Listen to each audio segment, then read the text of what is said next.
Handa na po tayong tumugon sa inyong mga katanungan. Unang tanong mula kay Eden Santos, Net25. Yes, good afternoon po, Yusek.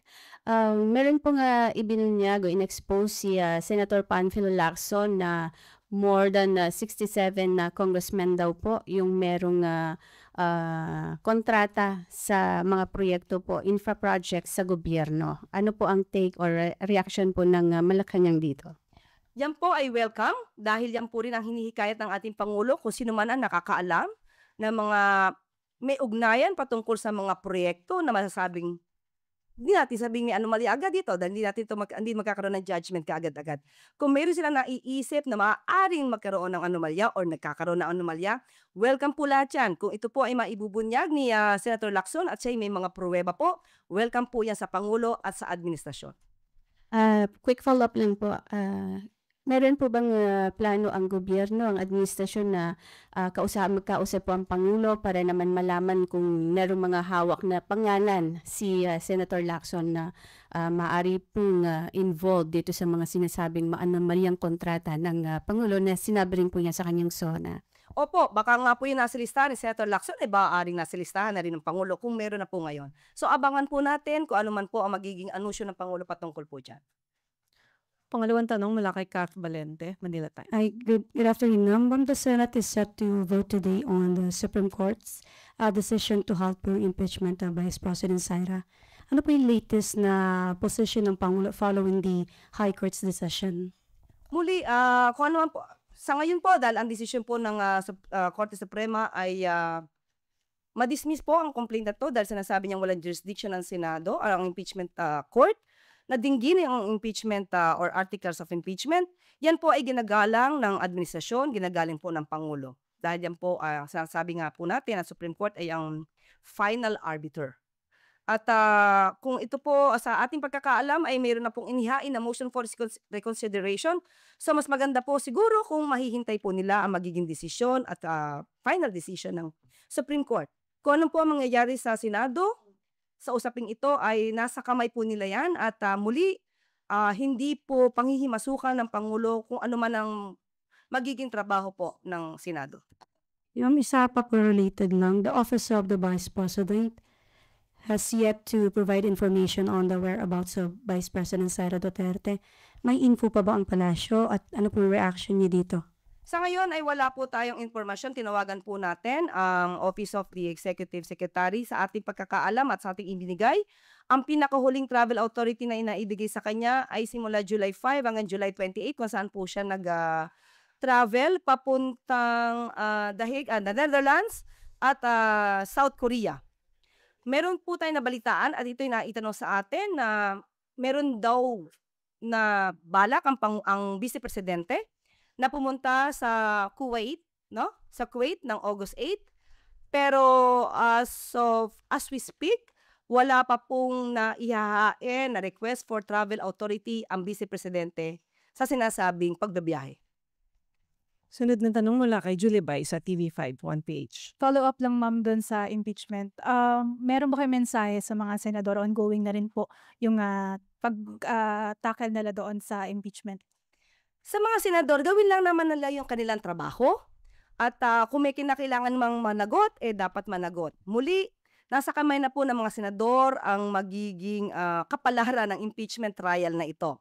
So mas maganda po talaga, yun din naman po ang gusto ng Pangulo, sumunod lamang po sa proseso, sumunod sa batas. So kung ano sa tingin ng mga senador ang nararapat at ano ang nasa batas natin at proseso, yun po sana ang dapat nila sundin.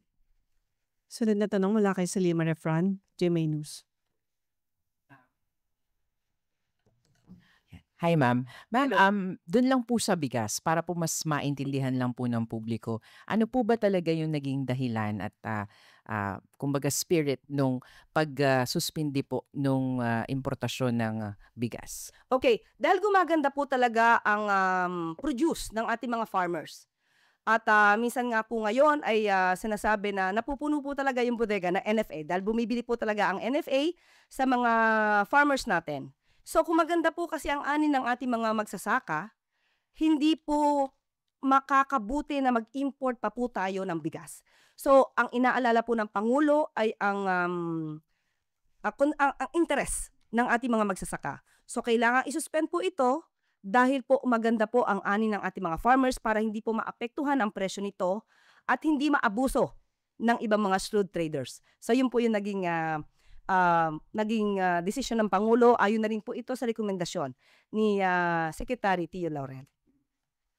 Inimbitahan ni President Ferdinand R. Marcos Jr. ang Indian business groups sa ikatlong araw ng kanyang state visit sa India na makipag-ugnayan sa kanyang economic team upang magbukas ng negosyo at iba pang business opportunities sa mas lumalagong ekonomiya ng Pilipinas ngayon. Sa kanyang mensahe sa Philippine-India CEO Roundtable Meeting kaninang umaga, binigyan diin ni Pangulong Marcos Jr. na most open at liberal ang investment environment sa Pilipinas sa ilalim ng kanyang administrasyon. Kasama rin na dumalo sa meeting ang ilang mga Filipino businessmen. Ang nasabing meeting ay inorganisa ng DTI sa pangunguna ni Secretary Cristina Roque na may layuning iangat ang economic partnership ng Pilipinas at India. Naroon din si Honorable Shri Piyush Goyal, Minister of Commerce and Industry ng India. Binigyan din ni Pangulong Marcos Jr. ang pagsasapormal ng Philippine-India Preferential Trade Agreement o PTA na magbubukas ng mas malawak na market access, pag-institutionalize ng trade facilitation at pag-reinforce ng supply chain resilience. Hinikayat din ng Pangulo ang business-to-business collaboration sa ICT sectors, digital technology, semiconductors, renewable energy, infrastructure, healthcare, at pharmaceuticals. Ang mga sektor na ito ay align sa development priorities at global opportunities ng Pilipinas. Binigyan din naman ni Pangulong Marcos Jr. ang iba't ibang legislative measures upang mas mapaluwag at mapadali ang pagbubukas ng negosyo sa Pilipinas ng foreign investors kabilang na ang Indian business groups. Kabilang sa mga efforts na ito ay ang pag-issue ng Executive Order No. 18 na nag-uutos na sa pagkakaroon ng green lanes for strategic investments upang masiguro ang mabilis at streamlined processing ng investments sa Pilipinas. Pinasa rin ng Marcos administration ang Public-Private Partnership or PPP Code of the Philippines na siyang nag-consolidate at nag-modernize ng PPP framework sa bansa. Ang amendments sa Renewable Energy Act na naglalayong hikayatin ang mas maraming investors na mamuhunan sa clean energy sa bansa. Binigyan lakas din ni Pangulong Marcos Jr. ang investment regime sa pamamagitan ng corporate recovery and tax incentives for enterprises to maximize opportunities for reinvigorating the economy or Create More Act. Pinirma nito ng Pangulo noong November 2024. Layunin ng Create Act or Create More Act ang liwanagin at i-expand ang value-added tax or VAT at duty incentive availment. Padaliin at pababain ang cost of doing business, i-enhance ang global tax incentive competitiveness, at magbigay ng mas malinaw na rules for transitioning registered business enterprises. Sa ilalim nito, mas pinadali at mas pinagaan sa mga investors ang kanilang pamumuhunan para sa paglago ng kanilang negosyo sa Pilipinas. Bagay na makakatulong at makaka-generate ng mas maraming trabaho para sa mga Pilipino. Ayon kay Pangulong Marcos Jr., layunin ng mga measures na ito na time-bound, performance-based, and transparent ang Pilipinas sa gitna ng pabago-bagong pangangailangan ng mga investors. Maliban dito, binigyang pansin ni Pangulong Marcos Jr. ang pagpapahalaga sa human capital ng bansa, dahilan upang ipasa ang Enterprise-Based Education and Training or EBET framework. Dahil dito, mas maiaangat ng bawat manggagawang Pilipino ang kanilang kagalingan upang mas maging handa sila sa anumang larangan o industriya. Sa kasalukuyan, binigyan diin ni Pangulong Marcos Jr. ang growing momentum sa bilateral trade Pilipinas na umabot sa $3.3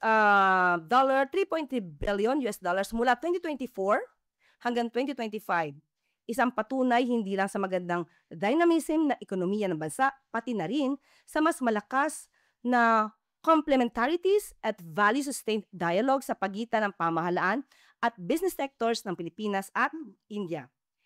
Ipinahayag din ni Pangulong Marcos Jr. ang sustained economic growth ng bansa na umabot sa 5.7% GDP growth noong 2024, patunay na mas healthy at robust ang banking sectors habang patuloy na nakakatanggap ng stable at positive investment grades ang ating credit rating ng bansa. Bilang pagtatapos, hinikayat ng Pangulo ang Department of Trade and Industry na makipag-ugnayan sa kanilang Indian counterparts na mag-convene ng Joint Working Group on Trade and Investment. Inutos din ng Pangulo sa DTI na pangunahan ang efforts ng pamahalaan sa PTA. Nagpapasalamat din si Pangulong Marcos Jr. sa mga CEOs para sa kanilang commitment sa Pilipinas. Makakaasa naman ang Indian business groups sa commitment ng pamahalaan para sa mas maunlad na pagnenegosyo sa bansa.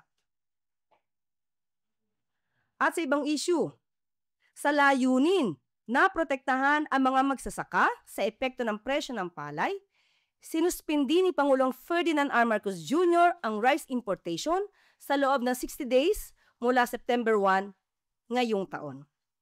Ipinalabas ni Pangulong Marcos Jr. ang direktibang ito matapos ang consultation sa mga cabinet members habang nasa India para sa kanilang 5 araw na state visit sa bansa. Ayon na din ito sa rekomendasyon ni Agriculture Secretary Francisco Tio Laurel Jr. Samantala, mamayang gabi naman ay nakatakdang mag-deliver si Pangulong Ferdinand R. Marcos Jr. ng Foreign Policy Address sa Observer Research Foundation o ORF. Kagabi sa kanyang speech sa dinner banquet, sinasabi ng Pangulo na palagi niyang pahalagahan ang kanilang pagbisita sa India kagaya ng kung paano pinahalagahan ng kanyang ama ang pagbisita dito. Umaasa naman si Pangulong Marcos Jr. na maiuwi sa Pilipinas ang kanyang naging produktibong meeting sa mga leader ng India at maisakatuparan ang naging mga kasunduan ng Pilipinas at ng India na siyang magiging patunay na mas malawak na ugnayan ng dalawang bansa. Umaasa din ang Pangulo sa patuloy na paglalim ng ugnayan ng Pilipinas at ng India para sa ikabubuti ng mga Pilipino at Indian nationals. Is it clear? At yan po nagtatapos ang ating press briefing. Magandang hapon, Bagong Pilipinas.